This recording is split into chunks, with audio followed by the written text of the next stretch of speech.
Rayburn Reservoir in Texas is a favorite fishing stop on the Bassmaster Tournament Trail because the fishing is great, the folks are friendly, and there's absolutely no shortage of water. But sometimes, like in the spring, things can get a little rough when the fronts blow through, like today.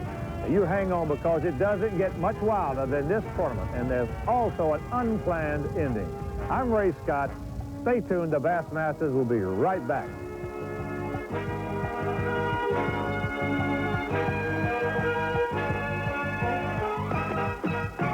Big Sam Rayburn Reservoir near Jasper, Texas is a Bassmaster's dream. The sprawling Texas impoundment is full of bass, big bass, and it just seems to be getting better and better as the years pass by. For example, just days ago, Bassmaster Ken Cook, an angler in this tournament, caught the new lake record bass, which weighed 12 and 66 100 pounds. There's high expectation here as the $140,000 Texas Invitational gets underway this first morning. The daily limit in this tournament is 5 bass, which must measure at least 14 inches. The word is, it'll take a limit each day with a total of at least 45 pounds to win this event. It's mid-March, and as usual this time of year, cold fronts keep crashing through about every 3 days. The weather today, however, is clear and calm and warm, but that's forecast to change. The bass are in pre-spawn, spawn, and post-spawn stages, and the lake is falling. This means many bass now in the shallows will pull back if the water drops too much. A favorite tournament strategy here used to be to go for a quick limit of then legal 12-inch bass, cull a few, and then fish for the heavyweights. But now, with the new 14-inch limit, more and more anglers are going for the gold, the big bass first. Regardless of size, ounces do make the difference. And that's the reason Texan John Torian weighs and compares his look-alike bass to make sure the smallest is culled. But for one angler here this first day, it's more pounds than ounces when the scales go down. The next gentleman coming up, folks, from Florida, Shaw Grigsby with a limit of bass, and this may be the largest catch of the day. Let's have a nice hand while he comes to the scale. Shaw, you feel good? Yeah. 26 pounds, 3 ounces. We have another new leader. That's my first stringer in a BASS tournament over 20 pounds. I'm thrilled. How many years is that? Well, I fished my first one in 77, but I've only fished like 1 or 2 after that until 85 when I started fishing them full time. That is incredible, folks. This is what it's about. Shaw is from Florida. An absolutely great fisherman. I'm going to help him with hold up 1 or 2 of these fish. Hold up that other big one. You got another one in there. Folks, these are just 3, and they're all spectacular bass. Largest creel of the day. Let's turn around and let these folks back here see with a Kodak. Shaw, that is something else, huh? I tell you, the real thrill here was every one of these I caught on 10-pound line. You know, basically, to me, that's light line in the buckbrush. And every one of them just stripped it all back in there just to credit the strand line. How in the world would you be fishing 10-pound lines? Besides this, when you got into fish this big, why would you go to something a little heavier? I like the thrill. I imagine your partner had a heart attack, didn't he? Yeah, I shouldn't say anything, but he broke off to weigh his biggest bass. I don't want to weigh your biggest bass, just for record. I don't think it's a contender, but we want to weigh it just to make sure. Now, let's get us a basket here. We'll weigh both of these bass. All right, put the lip on there now. I got the lip. And the weight of the big bass, 7.4. Let's take that one out and put that one in, put that one on, and put the lip on it. This is lighter. This pound of fish should be about 6 pounds and a little bit. 6, 7. All right, now go ahead with your story. I want to know, this is, of course, the largest creel you've ever caught, I guess over 20 pounds. Am I correct? in a BASS tournament, right? Well, what did you do today? Now, we've had over several hundred people come in today, I guess. You're the latter part of today's catch, and you're the first one to come in with anything like that many big fish. Well, I'm not going to tell you exactly what I was doing, but I was fishing what I call light line, 10-pound tester in the bushes, and I think that may have given me an edge. Most people out here that fish the bushes fish it with, well, a light line would be 14, but basically 17 to 30-pound test line. And I think the fish would fall for the lighter line a lot easier, and that's why it's catching some of these bigger fish. Am I correct in asking, I'll ask the question, using a lighter strand line, made your bait, whatever it was you were using, a little more reactionary as it worked in the water. Am I correct? Basically, I think, you know, a lot of times the water's fairly clear in this lake, and a lot of times the fish, if it's got heavy line, they just don't really, they won't key in on the bait. It's not necessarily the action of the bait, but they just won't key in on it. They won't bite it at that time. They just kind of shy away from it, and these fish would just go for it. 10-pound strand. 10-pound strand. The worst one, my last one, which was about I guess that 6-pounder or whatever, I hooked her, and she took off, and when I set the hook, my line was in a bush here, and my fish was over here under the boat, and there was probably 20 feet difference. And I'm going, this fish is history. I'm never going to catch this fish. Yeah. And then it ran right back into the bush, jumped over the bush, and did the same thing again, except the other direction. My line was in the bush here, and the fish was over here 20 feet. And I was just fortunate. It was a good day. I'd like to buy a spool of that line if you got any extra. It's the best. All right, let's have a nice hand, folks. Shaw Grigsby, our new leader. Stay tuned as the weather and the fishing change here on Lake Sam Rayburn. The Bassmasters will be right back. The weather's changing here on Sam Rayburn as the second day of the Texas Invitational gets underway. Wind and more changes forecast. First-round leader Shaw Grigsby and third-place contender Jim Nolan of Arkansas are fishing in the same approximate area, in flooded willow trees and buckbrush in small bays, cuts, and creeks on the west side. But the wind and waves prove too tough for Nolan's outside area, and he pulls back in the more protected water.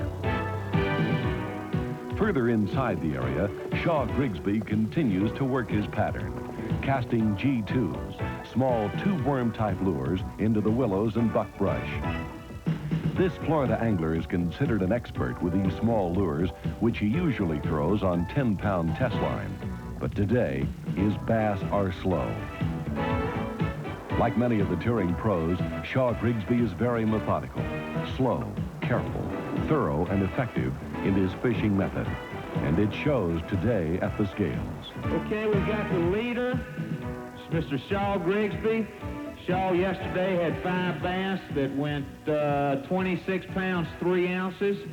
Shaw's coming up today with another limit of 5 fish, all alive. I don't think they're quite as big, though, Shaw. But Shaw's weight for today, watch the scales. 9 pounds, 10 ounces. Shaw, that ought to still keep you up and running. What happened today? They just shrunk. I mean, you know, I'm sitting here looking at them, and I'd set the hook, and they just shrink right up. And that's about all I could say. I tried everything. I really fished real hard today. I fished to probably about 11:30 before I caught my second keeper. I caught one real quick, and then I finally caught another one. And after that, it just kind of flowed, and I caught a limit and then culled a limit, and things worked all right. I just didn't get any big fish. I lost 2 fish today. And basically, I was doing about the same thing I did yesterday, except today that you had no vision whatsoever to see any of the... I was basically looking at the fish, seeing them sunning in the trees, and couldn't see. There weren't any sun, so they weren't there. And then there was a lot of rain and wind, and it just really messed me up. But I was fortunate enough to catch the fish that I have now, you know, those 5 little ones. And I just hope I can do it again tomorrow, maybe get into a bigger one tomorrow. That's going to put you up around 36 pounds, and if you're not still in the lead after today, I think you're going to be up in the top 5 anyway, give you a chance for tomorrow. I'm sure going to try hard. Congratulations, Shaw. The last day, and it's going to be different. Okay, gentlemen, we got an announcement. Everybody come up here. All the boats come a little closer so you can hear this. We got 15-mile-an-hour winds now and predicting 28-mile-an-hour winds after daylight. We're going to call the tournament off. We will not go out today. We will call the tournament off. I'm not going to send y'all out 28 to 30-mile-an-hour winds on this lake. This is going to be a 2-day tournament. We're going to give the awards presentation at 8:30 this morning up at the weigh-in area. But this is the first time anybody's shown any common sense in one of these tournaments since I've been fishing about calling them off when the weather's too inclement to fish. It's just too bad out there. It's not going to serve any useful purpose for people to be out there fishing today. You just Shaw's won the tournament. That's congratulations. That's good. God, no. Congratulations. I understand. I'd rather go out and try to catch some. You did it for 2 days, Al. You did well. Doesn't count. It's just like it doesn't count. I think it. It's over. And I'm just not, you know, my conscience will just not let me send these fishermen out on a day like today and hope they get back. I can't live with that. So I just had to make the decision in my mind whether to send them out and hope nobody gets killed or hurt seriously, or, you know, I'm not going to take a chance with somebody's life. When you look at it now, it's 7 o'clock in the morning, and it's gusty winds. There's probably 4 or 5 footers out there, so it's probably the best thing they did. It's best, right? Yeah, saved a lot of people. It's not worth. It's not worth one person some getting people's hurt. lives. That's right. That's it. Some anglers are comparing conditions at Rayburn today with Lake Ontario last year.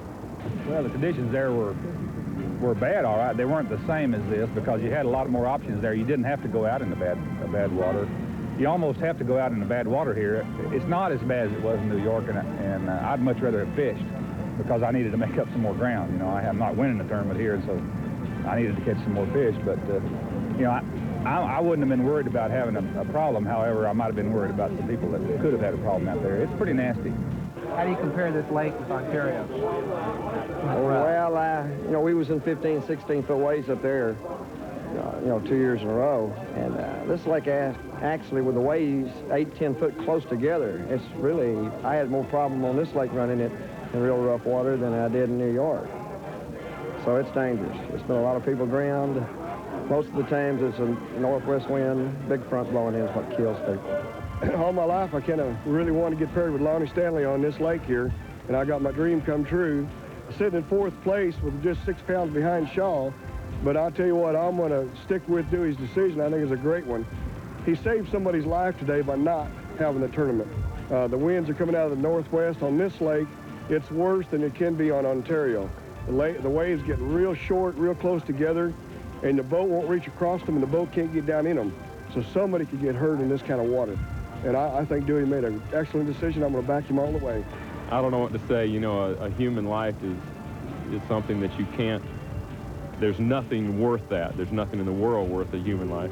If we went out here and somebody got killed, you know, that this tournament's not worth that. And then again, there's the precedence of doing it for years and years, and so it's a tough situation, and I don't envy Dewey in making that decision. And it's just one of those things. It's kind of made me not feel as good. You know, I'm not jumping up and down because I won the tournament. I'd like to have gone a 3rd day, but then again, I understand, and I fully support, you know, BASS and Dewey for that. In 2nd place, check for $6,000 goes to a gentleman that probably hates worse than anybody that this tournament was a 2-day tournament instead of a 3. From Montgomery, Texas, Zale Rowland. Come on up, Zale. I tell you one thing, Zale, I don't know how you feel, but your wife thanked me this morning. Well, I don't think she wanted to see me swimming because I'm one of them guys that would probably gamble and make a run. Rough water doesn't really scare me a great deal, but it will scare the guy that's riding with you. And I got to agree with your decision. There's a lot of being able to fish a lot of different lakes and having the experience to run the rough water plays a big part. And not everybody here has that experience when it comes to running a boat in the severe weather. But whether you win or finish 2nd in a tournament like this, decision's a decision, and that's part of bass fishing. And I'm sure it's not going to be the last time that this happens. But I would have been able to fish some areas today that I couldn't fish yesterday. I caught my big fish on a small flat, and it would have been out of the north wind today, but yesterday I couldn't fish it. But again, that's part of bass fishing, and I'm sure that Dewey will be faced with this decision more and more times as we go down the road. But I enjoyed the tournament and appreciate it. Thank you, Zale. Congratulations for 2nd place. I just think we ought to give a big hand to the winner of this tournament from Gainesville, Florida, Mr. Shaw Grigsby. Come on up, Shaw. Hold your trophy up there, Shaw.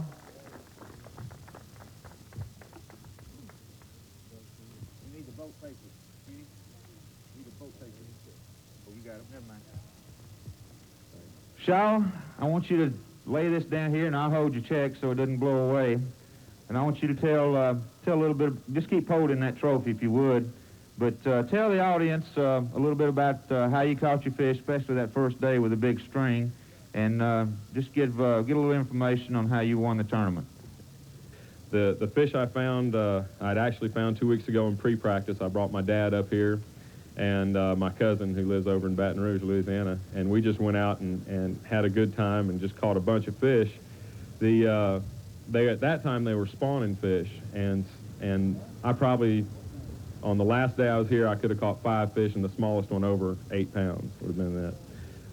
I didn't think I could do it again because I didn't think the conditions were right. The water was dropping, the fish weren't spawning very much at all, and so the fish that I found here were kind of staging fish. There were a few spawning fish and some staging and some pre-spawn, so they were just all in a mixture of everything. Like I said, I did find them all the last day of practice, and just went in with my G2 and my little spinning rod and 10-pound test line, and pulled them out of the brush. I had some great fights. It was a thrilling experience to catch a stringer that large, especially in a tournament this size. And I love fighting fish on lighter line. It's a great thrill. So, I just thank everybody. I know I'm a little disappointed it didn't go another day, and I think most everybody here is, but we all agree with you. It's not worth a life. No tournament is, and really there's nothing that is worth a life out here, and so it's a good call to do that. I know that took a lot of guts for you to do that, because I know personally don't want to do that, and I know a lot of guys probably complain to you about it, but I support you, and I think the majority, you heard most of the guys out here, do when they think about it. And it's going to be tough now in the future for us to think that, hey, if we have bad weather, how are we going to fish the tournament from here on out? Because strategy is the biggest thing we have in bass fishing. A lot of us can find fish, but trying to put together the way to catch them and when to really bear down on your fish. And I just happened to choose that. The weather, I knew the weather was going to be good that first day, and I knew I had to do my best right then, or I wasn't going to do it. And so that's what I did. I bared down. It worked out, I guess. It was the best plan I had. My fish are still biting out there, and I know I'd have got a limit today, probably a 9 or 10 pound limit, and I may have caught a big fish and done better. But I know I would have liked to have been given the opportunity to do it. But I appreciate everybody. I appreciate the support of everybody. I've had a lot of people come up and congratulate me and thank me, and I'm real thrilled. I'm real thrilled. So thank all y'all.